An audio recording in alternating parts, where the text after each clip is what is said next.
Hello everyone, this is doctor Mansi from Bharat homeopathy. आज मैं आप लोगों के साथ बात करने वाली हूँ अस्थमा से रिलेटेड कि अस्थमा में आपको क्या खाना चाहिए और क्या नहीं खाना चाहिए। उससे पहले हम बात कर लेते हैं अस्थमा के बारे में। अस्थमा क्या होता है, क्या अस्थमा ठीक हो सकता है, क्या लक्षण होते हैं अस्थमा के, इन सब चीज़ों के बारे में आज मैं आपके साथ बात करने वाली हूँ। सबसे पहले बात करते हैं कि अस्थमा होता क्या है। अस्थमा एक रेस्पिरेटरी डिसऑर्डर है जिसमें आपको सांस लेने की दिक्कत होती है।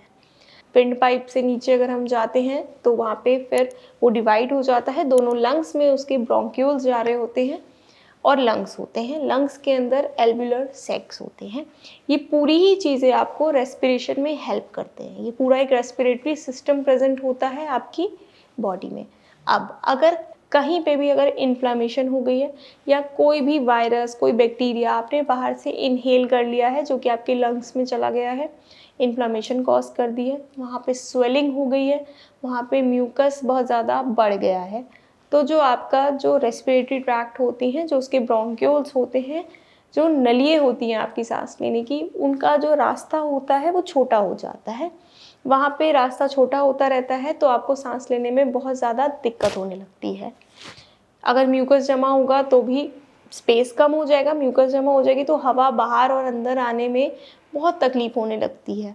इस चीज़ को हम बोलते हैं अस्थमा, जब आपकी जो लंग्स हैं वो इन्फ्लेम्ड है, वो इन्फेक्टेड है और आप सांस नहीं ले पा रहे हो।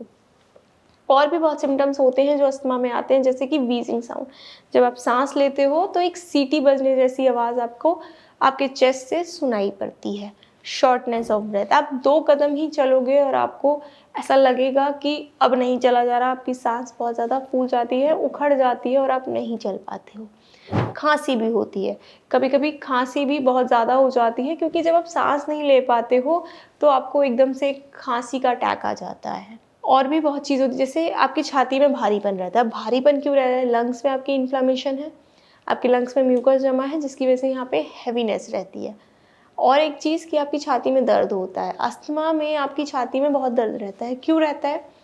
क्योंकि आपके लंग्स की जो नलियाँ हैं उनका रास्ता छोटा हो गया है, वहाँ पर जगह कम है और आपको सांस लेने में दिक्कत हो रही है, जिसकी वजह से आपके लंग्स हैं, जो आपका पूरा रेस्पिरेटरी सिस्टम है, वो बहुत ज़्यादा हैवी वर्क करता है। वो हाइपर वेंटिलेट करता है कि आप ब्रीथ कर पाओ, आप ऑक्सीजन को ले पाओ और कार्बन डाइऑक्साइड को बाहर फेंक पाओ। उसकी वजह से जब वो हाइपर वेंटिलेट करते हैं आपके लंग्स, तो आपकी चेस्ट में पेन हो जाता है। कभी कभी हमें खांसी भी इतनी आती है, हमें इतने अटैक्स आते हैं अस्थमा के कि हमारा बैक पेन भी होने लगता है, हमारी बैक भी पेन करने लगती है। वो इसीलिए क्योंकि जो मसल्स हैं जो होल्ड डाउन करते हैं हमारे रिब केज को, वो इतने ज़्यादा ओवरवर्क हो जाते हैं हमारे खांसने की वजह से या हाइपर वेंटिलेशंस की वजह से, तो जो दर्द होता है वो बैक में भी रेडिएट कर जाता है।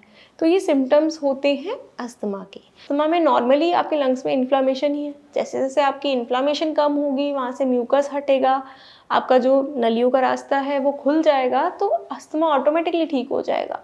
अस्थमा जड़ से ठीक हो सकता है।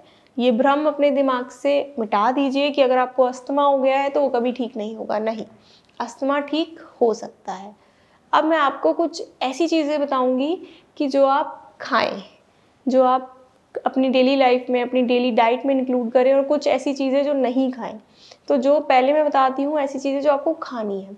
Vitamin A rich foods, vitamin E rich foods, ये फ्रूट्स और ये वेजिटेबल्स जिसमें भी आपको विटामिन ए और विटामिन ई मिलता है, ये बहुत ज़्यादा फ़ायदेमंद होते हैं आपके लिए। ये आपको बहुत फ़ायदा करते हैं।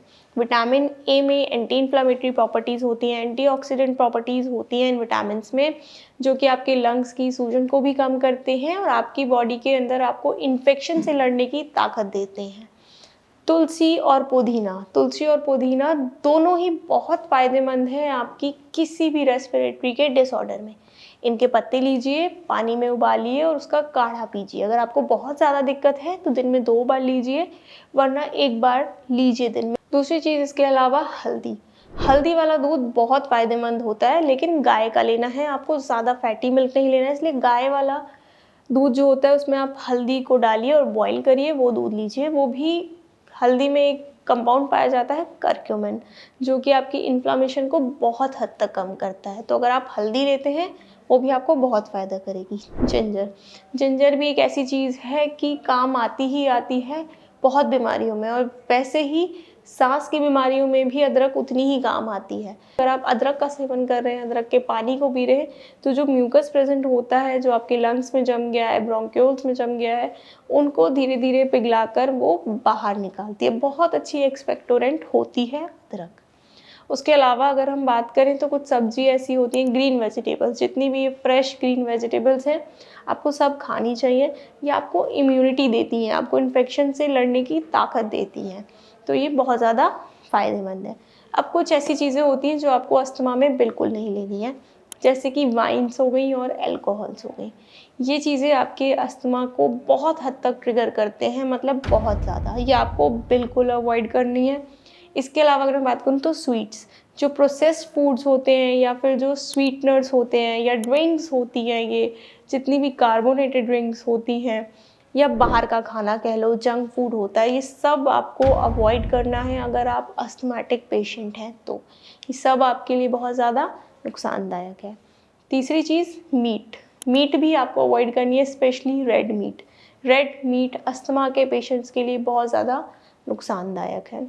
तो मैंने आपको जो चीज़ें बताई हैं, ये अगर आप अपनी डेली लाइफ में इंक्लूड करते हो, अपनी रेस्पिरेटरी डिसऑर्डर्स में फ़ायदा मिलेगा। और जो चीज़ें मैं बताई हैं कि नहीं खानी है, वो भी आपको टोटली अवॉइड करनी है। साथ ही अस्थमा ऐसी बीमारी नहीं है जिसको इग्नोर किया जाए, क्योंकि अस्थमा एक जानलेवा बीमारी है। अगर आपको अस्थमा के अटैक्स बहुत सडन और एकदम धीरे धीरे जल्दी जल्दी पड़ने लग जाए हैं, तो आपके लंग्स बहुत ज़्यादा ओवरवर्कड हो जाते हैं, बहुत ज़्यादा हाइपर वेंटिलेट करते हैं, जिससे आपके लंग्स बहुत डैमेज होते हैं। इसीलिए अगर आपको ऐसा कोई भी लक्षण लगता है कि आपको अस्थमा हो सकता है या आपको रेस्पिरेटरी की कोई भी बीमारी हो सकती है, तो आप तुरंत किसी डॉक्टर को संपर्क करें और अपना इलाज शुरू कराएं। इसके लिए आप भारत होम्योपैथी में भी संपर्क कर सकते हैं। भारत होम्योपैथी में भी अस्थमा का बहुत अच्छा इलाज दिया जाता है, और ऐसा इलाज दिया जाता है जो कि आपके अस्थमा को रूट से क्योर करता है। उसके लिए आप भारत होम्योपैथी में संपर्क करें। Thank you.